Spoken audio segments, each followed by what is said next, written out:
When people think of Italy, many think of the boot-shaped peninsula, Tuscan hillsides, or the gondolas of Venice. Soccer, fashion, and history. Many don't consider the 60 million people who live there, or whether or not they know Jesus as their Savior. On the surface, Italy is a religious place. However, the hearts of many are empty. The shrines and prayers are often not to God.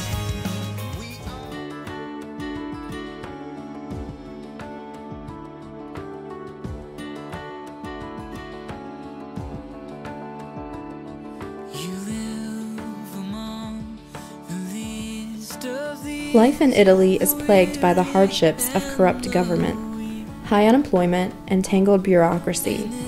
Most young people can only dream of higher education or finding a job, let alone one that is satisfying. Living for the pleasures of the here and now become the main concern. For most Italians, to talk about God quickly turns to a cultural label or a political position. To read and study the Bible or live passionately for Jesus are rare and radical ways of life.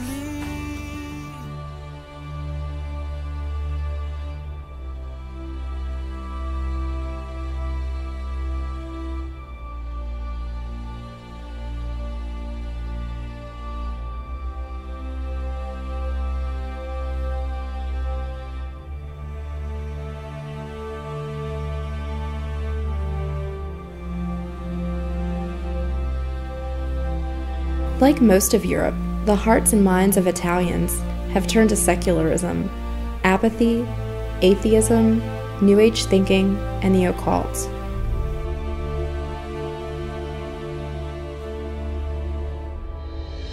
There's so many who've never heard the good news of God's love and Christ's salvation in a way that is explained to them in relevant terms that can really touch their lives.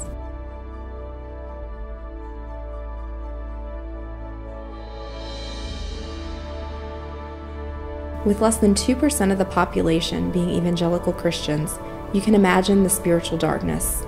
Italy may not be a third world country, but is nonetheless impoverished.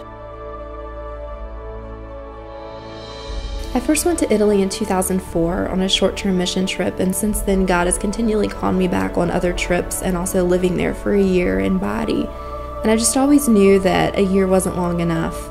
The Italians are really closed people, and it takes a while to build trusting relationships with them where they're really open up. And so I know that after spending so much time learning the language, learning the culture, that's something that God still wants to use on a longer term basis.